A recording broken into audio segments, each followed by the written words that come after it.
নমস্কার, গল্প সমগ্র চ্যানেলে আজকে আপনাদের কাছে নিবেদন শান্তিপ্রিয় চট্টোপাধ্যায়ের সদ্যভূতের আদ্য নিশি। শুরু হচ্ছে আজকের গল্প সদ্যভূতের আদ্য নিশি।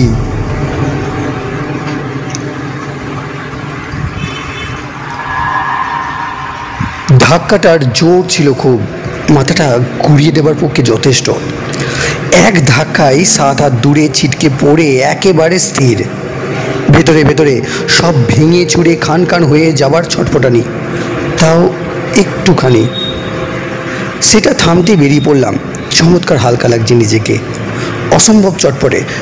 মাথা ধরা সেরে গেছে, ঘাড়ের ব্যথা নেই, কোমরে খচখচ করছে না, বুকে অম্বলের জ্বলুনি নেই। সব ব্যথা অসুবিধে একসঙ্গে মিলিয়ে গেছে। বুঝলাম এখন আমি সত্যিকারের মুক্তি লাভ করেছি। ট্রেনটা চলে যেতে লোকজন দৌড়ে আসছে। অমনি আমি সুরুৎ করে কৃষ্ণচূড়া গাছের ডালে। 2 মিনিট আগেও আমার পক্ষে এই লগবগে গাছে ওঠা সম্ভব ছিল না। নিজেরই মজা লাগলো। পা ঝুলিয়ে বসে দেখি এক থোকা ফুলের ওপরই বসে আছি। ফুলগুলো আবার হাওয়ায় দুলছে। ব্যাপারটা ঠিক কী হলো বোঝবার জন্যে আমি ওপাশ থেকে আসা আর একটা ট্রেনের সামনে দাঁড়িয়ে পড়লাম। ট্রেন চলে গেল আমার উপর দিয়ে। আমি যেমন ছিলাম তেমনই রয়ে গেলাম, অর্থাৎ আর আমার হবার আর কিচ্ছুই নেই। স্ফূর্তিতে লাফিয়ে উঠে ওভারের তারে ঝুলে ঝুলে দোল খেতে লাগলাম। একটা ট্রেন আসতেই ঝাঁপ দিয়ে তার কাউ ক্যাচারের ওপর বসলাম। ট্রেন ছুটছে, আমি দিব্যি বসে রয়েছি ঝোড়ো হাওয়ার মধ্যে, হাওয়ায় হয়ে। এত মজা আগে কখনো পাইনি। দূরে দেখি এক বুড়ি গোবর কুড়োচ্ছে লাইনে গা ঘেঁষে।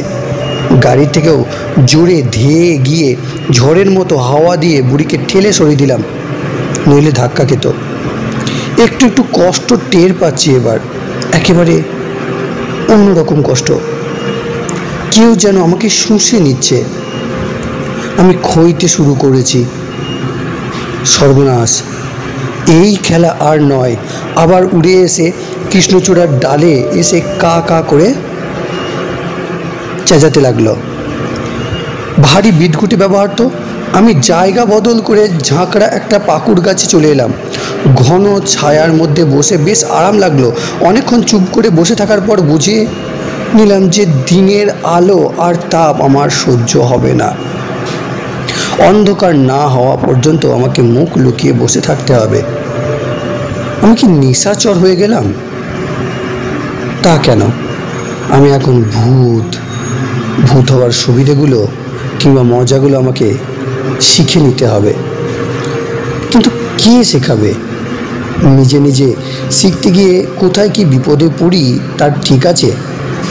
বিশাল গাছটার ফাঁকে ফাঁকে ঘুরে দেখে নিচ্ছি কত রকম জীবজন্তু থাকতে পারে, কীটপতঙ্গ। একবার আম পাড়তে উঠে ডালে জড়ানো সাপ দেখেছিলাম। নারকেল গাছে কাঁদির খোলের মধ্যে তেঁতুলে বীচের সংসার। কি সাংঘাতিক! ভাবতে ভাবতে নিজেরই মনে হেসে ফেললাম। ভূতের আবার কাকে ভয়? তাকে কামড় দেবে কোথায়? ঠান্ডায় আরামে ঘুম এসে যাচ্ছিল। এসব বকেয়া ঘুম মনে হয়, নইলে ভূতেরা ঘুমায় বলে কখনো শুনিনি। তাদের কাজ করতে হয় না, দৌড়ঝাঁপের বালাই নেই, আর বোধ হয় খাবারও দরকার নেই। সে কখন দুপুরে টিফিন খেয়েছি, সন্ধে পেরিয়ে রাত হয়ে গেল, এখনও খিদে পেল না। তাহলে ভালোই হলো, 4 বেলা খাওয়ার পাটটা চুকে গেল। হঠাৎ বাড়ির কথা মনে পড়ল। এতক্ষণ নিজের খেয়ালই ছিলাম। ছি ছি ছি ছি, বাবা মা বোন সবাই ভাবছে নিশ্চয়। বাড়ি ফেরার সময় অনেকক্ষণ পার হয়ে গেছে। আগামী রবিবার বোনকে দেখতে আসবে, 100-5 টাকা নিয়ে ফিরছিলাম সেই জন্যে। সেটা তো মাকে দেওয়া হলো না। তড়ি ঘড়ি করে নেমে এলাম। লাইন থেকে বডি সরিয়ে ফেলেছে, আশেপাশে কোথাও কিচ্ছু নেই। পাথরে ফাঁকে ফাঁকে 2-4টে খুচরো চোখে পড়ল। টাকা, মান্থলি টিকিট, আই কার্ড সমেত আমার দেহটা চালান হয়ে গেছে। অসহায় হয়ে ভাবছিলাম কি করি। পাশেই যেন কেউ ফিস ফিস করে কিছু বলল। প্রথমে খেয়াল করিনি, খুবই দুর্ভাবনায় রয়েছি। আরেকবার ফিসফিসানি শুনে পাশে তাকালাম, কেউ নেই। অন্ধকার রেল লাইনের ধারে আমি একলা। একটু দূরে প্ল্যাটফর্মে আলো দেখা যাচ্ছে। পুরনো অভ্যাস মতো আমার ভয় ভয় করতে লাগলো। গেঞ্জির তলায় পইতে ছুটে গিয়ে হাতে কিছুই ঠেকলো না, এমনকি নিজের হাত পা শরীর কিছুই দেখতে পেলাম না। আর তখনই শুনতে পেলাম, তুমি অশরীরী, আমিও।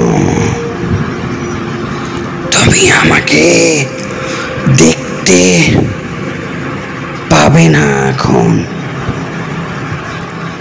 এই অবস্থায় 6 মাস কাটালে তবেই পারবে।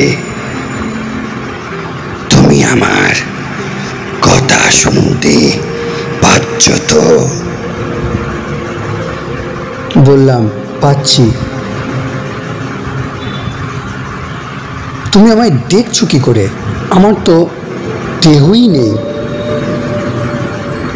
তুমি এখনো তোমার নিজের রূপেই আছো, আমি সেটাই দেখছি। আর শোনো, তোমায় কিচ্ছু বলতে হবে না, আমি তোমার ভাবনাও শুনতে পাচ্ছি। আমি ঘাবড়ে গিয়ে বললাম, তাহলে তো তুমি সবই জানো, আমি কি করব বুঝতে পারছি না। তোমার দেহ এখন স্টেশনের শেষে জিআরপি থানায় নিয়ে রেখেছে। ওখান থেকে মর্গে নিয়ে যাবে কাটা ছেঁড়া করতে, যাকে বলে পোস্টমর্টেম। ইতিমধ্যে তোমার ঠিকানায় খবর চলে গেছে। মুদ্রাপরাশগুলো ভালো হলে বডি ফেরত দেবার সময় তোমার জিনিসপত্র, টাকা পয়সা, বাড়ি লক পেয়ে যাবে। নইলে শুধুই উদম দেহ। একটু চমকে উঠলাম। পুরনো সংস্কার বাড়ির জন্যে আবার ভাবনা হচ্ছে। তোমাকে ভালো বলে মনে হচ্ছে। বলো তো, আমি এখন কি করি, কোথায় যাই? যদি খুব ইচ্ছে করে একবার বাড়ি যেতে পারো, যাবার পথে থানা ঘুরে যেও। বাড়িতে খবরটা পৌঁছেছে কিনা জানবার চেষ্টা করো। তুমি আমার সঙ্গে চলো না? তার উপায় নেই, তুমি নিজেই সে কথা বুঝতে পারবে। রাত থাকতে থাকতে ফিরে এসো। কেন ফিরে আসবো? কেন? সহ্য করতে পারবে না? তাছাড়া রাতই হলো আমাদের ঘোরাফেরার সময়। আমাদের সময়? আমরা কারা? কায়াহীন ভূতেরা? তাহলে আমার বাবা মা বোন সব কেমন গুলিয়ে যাচ্ছে। তোমার অত ভাবার দরকার নেই। থানা হয়ে চট করে বাড়ি ঘুরে এসো। ফিরে এলে আবার কথা হবে, আবার কথা হবে। তোমাকে দেখতে পাবো কোথায়? আমি তোমায় ঠিক খুঁজে নেব। তুমি কিন্তু বাড়িতে আটকে থেকো না।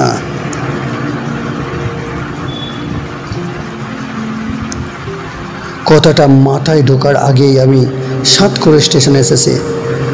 ছেঁড়া চট জড়ানো বাঁশে আষ্টে পিষ্টে বাঁধা একটা শরীর খোলা প্ল্যাটফর্মে পড়ে আছে। ভেতরে একজন ফোন করে আমাদের পুলিশ থানায় কথা বলছে। তার সামনে টেবিলে আমার হাতঘড়ি, টিকিট, আই কার্ড, কিছু খুচরো টুকরো কাগজ, এইসব। টাকাগুলো চোখে পড়লো না, নির্ঘাত হাফিস করে দিয়েছে। কাগজ কাঠ উল্টে পাল্টে দেখে সে আমার নাম ঠিকানা বলছে। ওপরে বোধ হয় ফোন নাম্বার জিজ্ঞাসা করলো। উত্তর গেল, না, ফোন নেই মনে হচ্ছে। আপনারা মেসেঞ্জার পাঠিয়ে তাড়াতাড়ি খবরটা দিয়ে দিন। থানা থেকে আমাদের বাড়ি কাছে, পুলিশ যাওয়ার আগে আমি যেতে চাই। কি আশ্চর্য, পরের মুহূর্তেই আমার বাড়ি যেন ভূতের রাজা দিল বর। তাহলে আমিও তার বর পেয়ে গেলাম। ওসব এখন ভাবার সময় নেই। যেমন রোজ ফিরি সেইভাবেই সদর দরজা ঠেলে ঢুকতে গেলাম। ভেজানো দরজা ঠেলে খুলতে পারলাম না, বিশাল ভারী। অগত্যা খোলা জানালা দিয়ে চলে এলাম সোজা ঘরের ভিতরে। বাবা বিছানায় বসে টিউবলাইটের আলোয় কাগজ পড়ছে। আলোটা আজ খুব জোরালো মনে হলো। লো ভোল্টেজের জন্যে অন্যদিন এই সময় মিনমিন করে। কাছে এগিয়ে গেলাম, হাওয়া লেগে কাগজটা নড়ে গেল। সেটা হাত দিয়ে চেপে ধরে বাবা একবার আমার দিকে তাকালো, চশমাটা ঠেলে তুলে নিয়ে আবার কাগজ পড়তে লাগলো। আমাকে দেখতেই পেল না। আমি বললাম, বাবা শুনছো? বাবা, আমি ট্রেনে ধাক্কা খেয়েছি। বাবা শুনতেও পেল না, কিন্তু কেমন অবাক হয়ে ঘরের চারপাশটা দেখতে লাগলো। পাশে ঘরে গেলাম। এখানে মা আর বোন থাকে, মা নেই, মনে হয় রান্না করে। বোন একা একা বসে টিভি দেখছে, পোর্টেবল সাদা কালো টিভি। বাংলা সিরিয়াল চলছে এক আকাশের নিচে। আমিও কাজ থেকে ফিরে একটা জিনিস করি, সেটা হলো রোজ বোনের সঙ্গে সেটা দেখি। ছবিতে এখন তার গভীর মনোযোগ। আমি পাশে বসে ওর চুলটা টেনে দিলাম।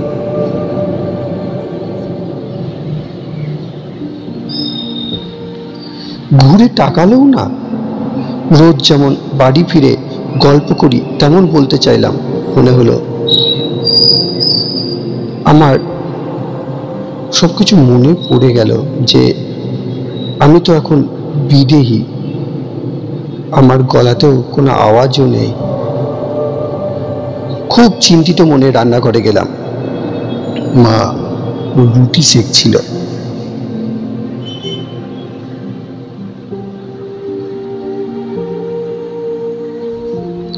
আমি ভেতরে ঢুকতে স্টোভের নীলচে আলো দুলে গিয়ে লাল হয়ে গেল। মা জাল নামিয়ে নিয়ে দরজার দিকে তাকালো। আমি মায়ের গা ঘেঁষে বসে পড়লাম। আলোর শিখা আবার একবার নেচে উঠে স্থির হয়ে গেল। মা রুটিটা উল্টে নিয়ে ফুলাতে লাগলো। মা নিশ্চয়ই আমার জন্য রুটি বানাচ্ছে। মা তো আর জানে না। খুব ইচ্ছে হলো মাকে জড়িয়ে ধরি। এক ঝলক বাতাসের মতো মাকে ঘিরে বসে রইলাম। আমার অস্তিত্ব মা টের পাচ্ছে না। একবার শিউরে উঠলো যেন। আমার স্পর্শের বাতাস কি মা বোঝেনি? কেবল উদ্বিগ্ন চোখে থেকে থেকে দরজার দিকে তাকাচ্ছে। আমি বুঝতে পারছি না আমার বাড়ি ফেরার শব্দ শুনবার জন্য উৎকণ্ঠ কিনা। সেই আমি নই। মায়ের কানের কাছে ফিস ফিস করে বললাম, মা, মা, আমি তোমার পাশে গায়ে গা দিয়ে বসে আছি। তুমি আমায় দেখতে পাচ্ছ না? আর কোনোদিন দেখতেও পাবে না। রবিবার বোনকে দেখতে আসছে ভাবতে ভাবতে আসছিলাম। লাইন পেরোতে গিয়ে থ্রু ট্রেনের সঙ্গে ধাক্কা লেগে গেল। বোনের বিয়ের জন্যে আমি আর কিছু করে দিতে পারবো না। এই অপদার্থ ছেলেকে তুমি ক্ষমা করে দিও মা। মায়ের দুপাশে প্রণামের পরশ বুলিয়ে খুব ধীরে ধীরে বেরিয়ে বাবার কাছে এলাম। অশক্ত রোগ জীর্ণ বাবাকেও প্রণাম করলাম। আমার ভীষণ কান্না পাচ্ছে। নিজের ঘরে বসে খানিক্ষণ কাঁদলাম। আমার এখনকার কান্নায় চোখের জল বেরোয় না। নিজের প্রিয় জিনিসপত্র বই খাতার উপর কায়াহীনের অস্থির হাওয়া বুলিয়ে বুলিয়ে টেপ রেকর্ডারের কাছে এসে থমকে গেলাম। এতে বোনের গাওয়া গান আছে, বাবার গলা আছে, মায়ের পাঁচালি পড়া আছে, আমার আবৃত্তি আছে, নজরুল, রবীন্দ্র, জীবনানন্দ, শক্তি, জয় গোস্বামী আর আমার নিজে। এখনই খবরটা চলে আসবে, তারপর যে কি শুরু হবে আর সইতে পারা যাচ্ছে না। হাওয়ার দোলাতে এত কষ্টের বোঝা আটাতে পারছি না। উষ্ণে উবে যাচ্ছে ভেতর থেকে, হিমশীতল কুয়াশার মতো ঘন হয়ে পড়ছে একটু একটু করে। বোনের মাথায় আশীর্বাদের ছোঁয়া বুলিয়ে তাড়াতাড়ি বেরিয়ে পড়লাম। বোন জানালাটা বন্ধ করে দিল। আমার ছোঁয়াতে তার শীত ধরে গেছে হয়তো। ঠিক তখনই দরজায় পুলিশ। আমি আর অপেক্ষা করতে পারলাম না। পথের দূরত্ব বলে এখন কিছু নেই আমার। এই এখানে, ওই ওখানে, আবার সঙ্গে সঙ্গে সেখানে। অকুল স্থলে পৌঁছতেই পণ্ডিতের গলা,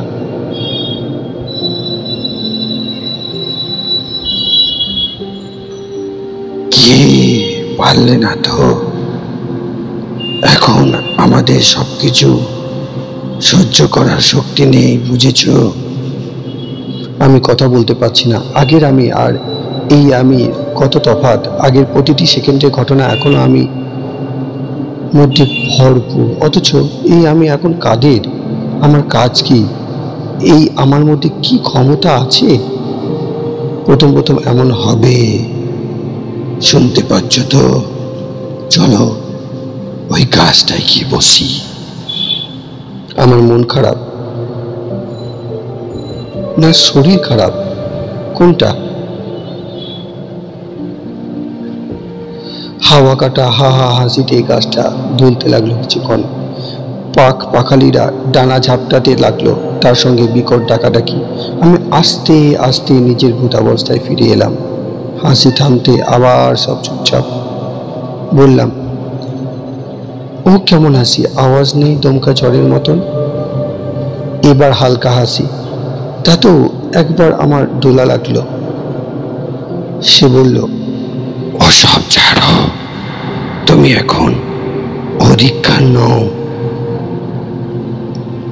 ওদের সঙ্গে তোমার কোনোভাবেই আর মিল হবে না। তুমি আলাদা, তারা আলাদা। এখন বিশ্রাম নাও। আমি যাই একটু চক্কর দিয়ে আসি। হুঁস করে একটা বাতাস বয়ে গেল। আমি গাছের পাতায় এলিয়ে শুয়ে পড়লাম। ঘুটঘুটে অন্ধকারে অবিরাম ঝিঝির ডাক, পাখিদের নড়ে চড়ে বসার শব্দ। কিছুক্ষণ পরে পাশে অন্য একটা গলা পেলাম। তুমি আজ নতুন এসেছো না? ধরপড় করে উঠে বসে কাউকে চোখে পড়লো না। 6 মাস না গেলে দেখতে পাবো না, আন্দাজে বললাম। হ্যাঁ, এই আজ বিকালে। জানি, দেখেছি। দেখেছো? সত্যি বলছো? দেখেছো? কি দেখেছো? তুমি লাইন দিগছিলে, ছিটকে পড়ে গেলে। দেখলে অথচ বাঁচালে না কেন? রাগে আমার গা গরম হয়ে গেল। বাঁচাবো কি করে? বাঁচানো যায় নাকি? তুমি কিছু জানো না? জানি না, জানতে চাইও না। যাও, যত সব ভুতুড়ে কাণ্ড। আহা আহা, রাগ করছো কেন? তুমি আজ আসবে সেও তো আমরা জানতাম। না হলে দেখো, পণ্ডিত ওখানে ছিল কেন? পণ্ডিত? সে আবার কে? সে কি গো, এই তো এতক্ষণ যার সঙ্গে ছিলে। তাই বললো? ওর নাম তাহলে পণ্ডিত? তা জানি না, সবাই ওকে পণ্ডিত বলে। আমাদের এই এলাকায় সবাই ওনাকে মেনে চলি। নতুন কেউ এলে উনি দেখভাল করেন। পণ্ডিত আর কি করেন? ওনার কাজে শেষ আছে নাকি? কোথায় কোথায় ঘুরে বেড়াচ্ছে দেখো কে এখন। যেখানে যত অপঘাত, পণ্ডিত সবখানে। বলতে পারো আমরা সবাই ওর হাত ধরে এখানে আসি। বুঝেছি, পণ্ডিত হলো তোমাদের মোড়ল। ধ্যাৎ, কোথায় মোড়ল আর কোথায় পণ্ডিত? তুমি সেই নেতাজি আর পেঁয়াজির মতো বলছো দেখছি। ভূত হলে কি হয়, জিনিসটি বেশ রসিক। ঘুম তো আর এখন জরুরি নয়, এর সঙ্গে গল্প করে কিছু জেনে নেওয়া যেতে পারে। বললাম, আচ্ছা এই ভূত হয়ে তুমি কেমন আছো? মানে তোমাকে কি করতে টরতে হয় এই আর কি? করবো আবার কি, যা মনে হয় তাই করি। এখানে ওখানে ঘুরে বেড়াই, বেঁচে থাকতে বেশি কোথাও যেতে পারিনি। এখন আঁশ মিটিয়ে ঘুরি, কিন্তু মুশকিল কি জানো, কিছু মনে থাকে না। হয়তো একই জায়গায় বারবার চলে গেলাম। তাতে অসুবিধে কি? তোমার তো খরচা বলে কিচ্ছু নেই, হুসহাস করে চলে যেতে পারো। থাকা খাওয়ার ঝামেলা নেই, নির্ঝঞ্ঝাট উড়ে বেড়াও। তুমিও পারবে আর 4-5 মাস থেকে, তখন সবকিছু সরগর হয়ে যাবে, একেবারে যথা ইচ্ছা তথা যাও। এখন পারবো না। এই রে, পণ্ডিতকে জিজ্ঞেস করে নিও। আমি যতদূর জানি 6 মাস পর্যন্ত তোমার আগের কথা সব মনে থাকবে। ততদিন তুমি বেশি দূরে যেতেই পারবে না। আর 6 মাস হয়ে গেলে? তখন আস্তে আস্তে ভুলতে শুরু করে দেবে।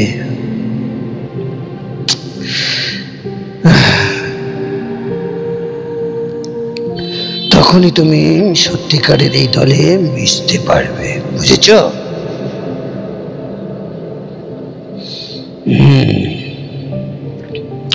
আমার অসুবিধা নেই, আমি এখনই সবার সঙ্গে মিশতে পারি। অসুবিধে আছি, তুমি আমাদের কাউকে দেখতে পাবে না এখন, তার মানে কাউকে চিনবেও না, না চিনলে মিশবে কি করে? ঠিক বলেছ। এখানে তোমার মতো আরো কেউ আছে? অনেক আছে, ডাকবো নাকি? ডাকতে পারো। আচ্ছা থাক, পরে হবে, আমার এখন মন ভালো নেই। থাক তবে, আর কদিন যাক। তোমার এখন ওপরের সঙ্গে টানা হেঁচড়া চলছে। ঠিকই ধরেছ। আচ্ছা বলো তো, আমার পকেটের টাকাগুলো কোথায় গেল?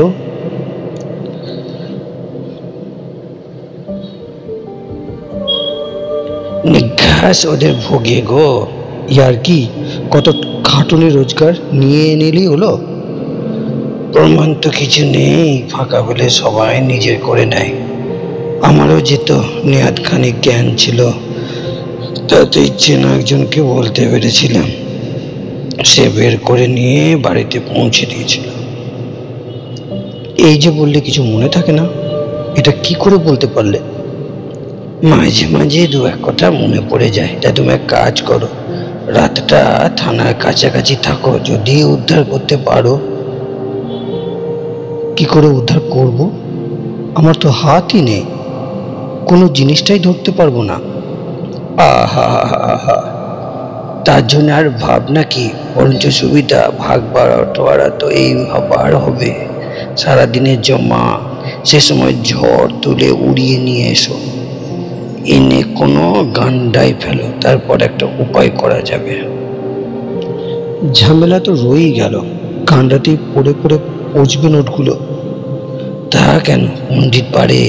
সে মাঝে মধ্যে মানুষের বেশ নিয়ে লোক সমাজে ঘোরাঘুরি করে। তুমি বললে ও তোমার বাড়ি দিয়ে আসতে পারে। অবশ্যই পণ্ডিত কি করবে সেটা পণ্ডিতই জানে। মতলবটা পছন্দ হলো, এই ভূতটা বেশ চালাক আছে, পরে কি হবে কে জানে। উপস্থিত একটা চেষ্টা করা যাক। বললাম, চলো তাহলে দুজনেই যাই। তাহলে দাঁড়াও একটু, বউকে বলে আসি। অবাক চোখে ওকে দেখতে চাইলাম। ঘুটঘুটে অন্ধকার, কিছুই দেখা যায় না, সবই অদৃশ্য। সে নিজে থেকেই বলল, আমার বউ আমি চলে আসার মাস 3 মধ্যে সে ওইখানে। এখন দুজনে আবার একসঙ্গে রয়েছি। ব্যাপারটা জমলো ভালোই, এত ভয় লোকগুলো জীবনে পায়নি। দরজা ভিজিয়ে ভাগাভাগি হচ্ছিল, 4টে ভাগ হয়ে যেতে গার্ডার দিয়ে বান্ডিল বানালো। টেবিলের ওপর 4টে নোটের বান্ডিল। এবার যার যার পকেটে ঢুকে যাবে, আর দেরি নয়। আমাদের দুজনের জোর মিলে ঘরে হঠাৎ ঘূর্ণি তৈরি হলো। দরজা জানালা ফটাফট খুলে হাট।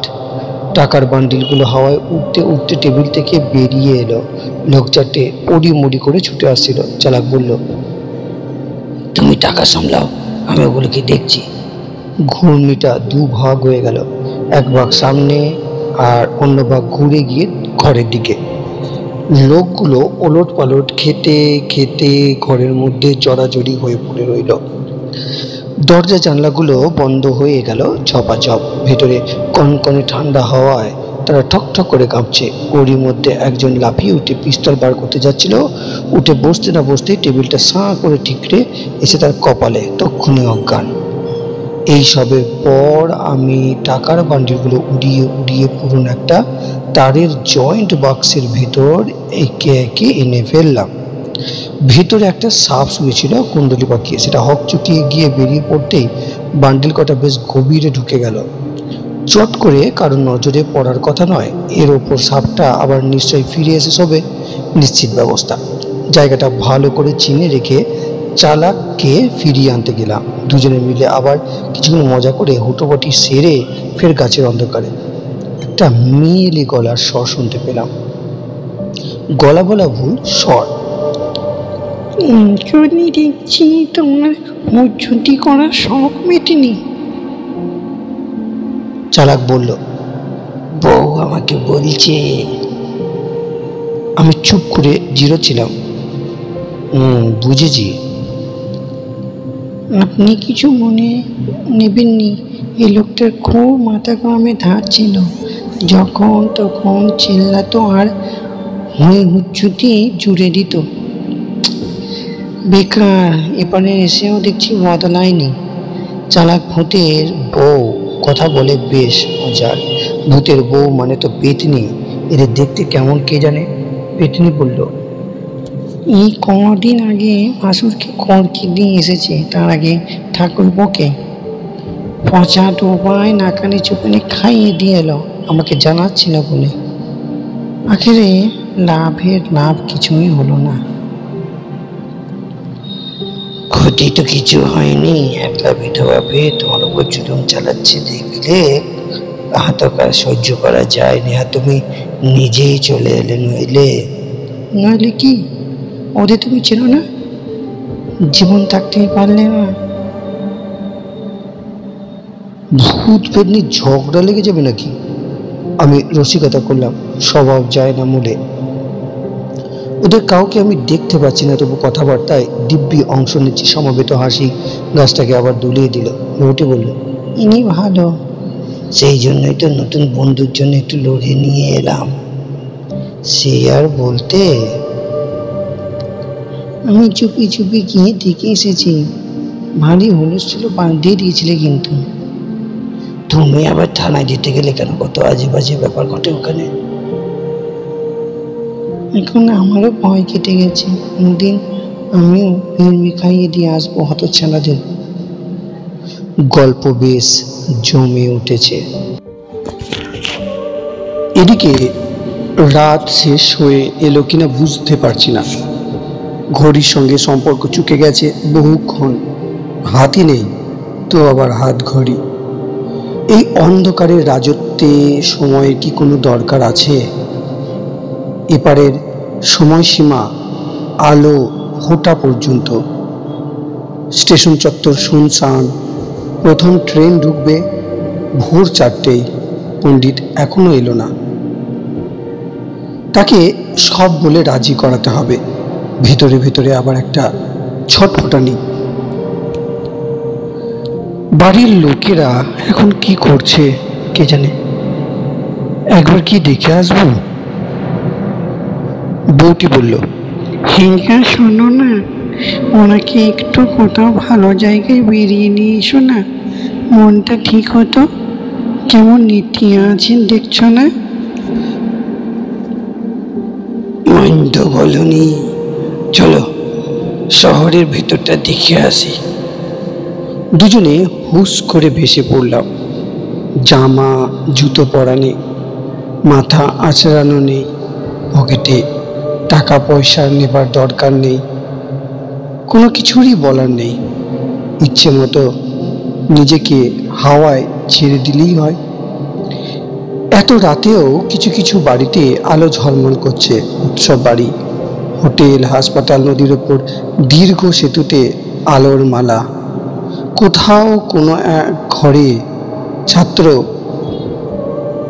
রাত জেগে পড়াশোনা করছে, কোনো মুমূর্ষু রোগীর পাশে তার স্ত্রী, ছেলে, মেয়ে অতন্দ্র। শহরের প্রান্তে একটি বড় গেটওয়ালা বাড়িতে অনেক মানুষের সমাগম। গেটে দুজন সহস্র ও সশস্ত্র প্রহরী। সাধারণ কটা মাত্র আলো, লোকজন নিঃশব্দে চলাফেরা করছে। নামি কোনো ব্যক্তি মারা গেলেন নাকি? চলো দেখে আসি। ভেতরে ঢুমাতেই বুঝলাম গতিক সুবিধে নয়। বাড়ির মাঝখানে বিশাল এক হল ঘরে আরো অনেক লোক। তাদের সাজ পোশাক ধরন ধারণ খুবই সন্দেহজনক। হলের চার কোণে চারজন কড়া চেহারা জোয়ান লোক আধুনিক বন্দুক তাক করে পাথরের মূর্তির মতো দাঁড়িয়ে। মনে হয় খুব জরুরি কোনো মিটিং চলছে। অনেকক্ষণ ঘুর ঘুর করেও কিছু আঁচ করতে পারলাম না। এত গোপনীয়তা দেখে সন্দেহ হলো, এটা সন্ত্রাসবাদী নয় তো? সাংঘাতিক কোনো মতলব ভাঁজতে এখানে এসে জড়ো হয়েছে। মনে হতেই রাগে আমার গা গম গম করে উঠল। এদের ঠেকাতেই হবে। চালাককে নিয়ে বাইরে এসে ল্যাম্পপোস্টের মাথায় ইলেকট্রিকের তার দোলাতে লাগলাম জোরে হাওয়ার দাপটে। দুটো তার ঠোকাঠুকি হতেই সব অন্ধকার হয়ে গেল। ভেতরে চাপা হল্লা আর দুধদার শব্দ মোটামুটি ভেস্তে দেওয়া গেছে। আজ আর কিছু হবে না এদের। বাড়িটা চিনে রেখে দুজনে আবার ভাসতে লাগলাম। শহরের শেষ সীমানা নদী, তার তীর ঘেঁষে বিশাল এক মন্দির, গায়ে লাগানো চমৎকার এক ঘাট, সবই জনহীন। নদীর ঘাটে নেমে বসলাম। এই নদী আমার মফস্বল শহরের পাশ দিয়ে বয়ে গেছে। কত সাঁতার কেটেছি এর বুকে, নৌকা বেয়েছি, বেশ শান্ত হয়ে আসছিল মনটা। শুনতে পাচ্ছ? চালাকের কথা ভুলে গেছিলাম, নিজের কথাও। এমনকি আমি যে এখন ভূত সে কথাটাও। চমকে ঘাড় ঘুরে বললাম, কি? শোনো, মন্দিরের ভেতর কেউ ঢুকেছে, ভালো করে শোনো। ভূত হওয়ার পর শোনা আর দেখার ক্ষমতা বেশ বেড়েছে। কান পাততেই মৃদু ঠুকঠাক খসখস শব্দ। চালাক উত্তেজিত স্বরে বলল, খুব ছোট ছোট দুটো আলো দেখতে পাচ্ছ লোহার গেটের ফাঁক দিয়ে? তার মানে দরজা খোলা। চলো তো দেখি। অবাক কাণ্ড! মন্দিরের দরজা খোলা হয়েছে তালা ভেঙে, লোহার গেটের শিকলটাও কাটা। ভেতরে দুজন লোক ছোট ছোট টর্চ জ্বালিয়ে দেবীর গা থেকে সোনার গয়না সব খুলে নিয়ে একটা ব্যাগে ভরছে। আর একজন গেটের বাইরে পিস্তল হাতে পাহারা দিচ্ছে, তার মুখে জ্বলন্ত সিগারেট। আমি হতভম্ব হয়ে গেছিলাম। জাগ্রতা মায়ের গায়ে হাত, চোরগুলোর সাহস বলিহারি। চালাক আবার চমকে দিল, দাঁড়িয়ে আছে কেন? এগুলোকে ভাগাতে হবে না? আমি থতমত খেয়ে বললাম, হ্যাঁ হ্যাঁ হ্যাঁ। কিন্তু মা সহ্য করছেন কি করে? আরে মানি যেই তো আমাদের এখানে আনলো, চটপট খেল শুরু করো। মায়ের মন্দিরে ঘূর্ণি তোলা কি ঠিক হবে? খুব ঠিক হবে, মা তাই চাইছে। তবে শুধু ঝড়ে এখানে পারবে না, আগুন চাই। তুমি সেটা দেখো, ততক্ষণে আমি এদের হাত চারটে অসাড় করে দিই। বেশিক্ষণ কিছু পারবো না, আমার শক্তি শেষ হয়ে যাবে। তুমি শিগগিরই আগুনের বন্দোবস্ত করো। প্রায় সঙ্গে সঙ্গেই মন্দিরের ভেতরটা কনকনে ঠান্ডা হয়ে গেল। লোক দুটো বরফের ছাঁয়ের মতো ধূপ ধূপ করে পড়ে গেল বেদি থেকে। আমি বেদির নিচে জ্বলন্ত প্রদীপটা হাওয়ায় ভাসিয়ে এনে ফেললাম এক্ষণে জমা করে রাখা শুকনো শালপাতার ঝুড়িতে। কিছু পাটকাঠি ছিল, তাতেও আগুন ধরে গেল। জ্বলন্ত ঝুড়িটা এবার উড়িয়ে নিয়ে বাইরে লোকটার গায়ে। সে পড়ি মরি করে দৌড় লাগালো। তার পোশাকে আগুন লেগে গেছিল। সে শটান ঝাঁপিয়ে পড়ল নদীর জলে। মন্দিরে ফিরে দেখি পাটকাঠির আগুনে ঘর গরম হয়ে উঠতেই লোক দুটো উঠে বসে ব্যাগটার দিকে হাত বাড়াচ্ছে। চালাক বলল, ব্যাগটা ওড়াতে পারবে? দরকার নেই, ওদের পোড়াও। আগুন লাফাতে লাফাতে এসে পড়লো দুজনের গায়ে। শার্ট প্যান্ট দাও দাও করে জ্বলে উঠলো। লোক দুটো রক্ষা করো মা বলতে বলতে এক দৌড়ে নদীতে ঝপাং ঝপাং করে দুটো শব্দ হলো। আমরা দুজনে বেদির নিচে বসে বসে জিরোতে লাগলাম। ক্ষয়ে যাওয়া শক্তি ধীরে ধীরে পূরণ হচ্ছে। মাকে গয়না পরিয়ে দেওয়ার ক্ষমতা আমাদের নেই, ওগুলো সেরকমই পড়ে থাকলো। দুজনে মিলে প্রদীপ যথাস্থানে রেখে ছড়ানো আগুন সব নিভিয়ে দিলাম। আরো কিছুক্ষণ দেখে হাওয়া তুলে দরজার ভেতর থেকে চেপে বন্ধ করে ঘুলঘুলি দিয়ে বেরিয়ে এলাম নদীর খুব পাড়ে। তখন আলোর আভাস, তড়িঘড়ি গাছে ফিরতে পণ্ডিতে গলা, তুমি তো দেখছি মা করিত কর্মাহে এক রাতে যা কাণ্ড করে বেড়ালে। অবাক হতে গিয়েও হলাম না। পণ্ডিত অনেক উঁচু তলার ভূত, সে সব জানতে পেরে যায়। আমি চুপ করে থাকলাম। চালাকও দেখি কিছু বলছে না। বেশি বাড়াবাড়ি হয়ে গেল নাকি? এমনই তো চাই, এতদিনে একটা ভালো জুটি পাওয়া গেল। কাল থেকে তোমরা দুজনে আমার সঙ্গে বেরোবে। একটু থেমে আরো গলা চড়িয়ে বললেন, কি কামি, তোমার আবার একলা একলা ভয় করবে না তো? না বাবা, আমার ভয় কেটে গেছে। বলেন যদি আমিও সঙ্গে যেতে পারি। এক্ষুনি দরকার নেই, সময় মতো ঠিক কাজিয়ে নেব। হাওয়ার ছোট্ট এক ঝাঁকুনিতে বুঝলাম এবার আমাকে বলছেন, তোমার জন্য একটা ভালো নাম ঠিক করে রেখেছি, দাহ হয়ে গেলেই জানিয়ে দেব। আর হ্যাঁ শোনো, তোমার কাজ হয়ে যাবে, মন খারাপ করে দেখো না। ভূত হয়ে পড়ার জন্য বিকেল থেকে যে মন খারাপ ছিল, ভূত হওয়ার মজা বুঝতে পেরে এখন সেটা বেমালুম উবে গেল। শেষ হয়ে গেল আজকের সমগ্র পর্বটি সদ্য ভূতের আদ্য নিশি। ধন্যবাদ।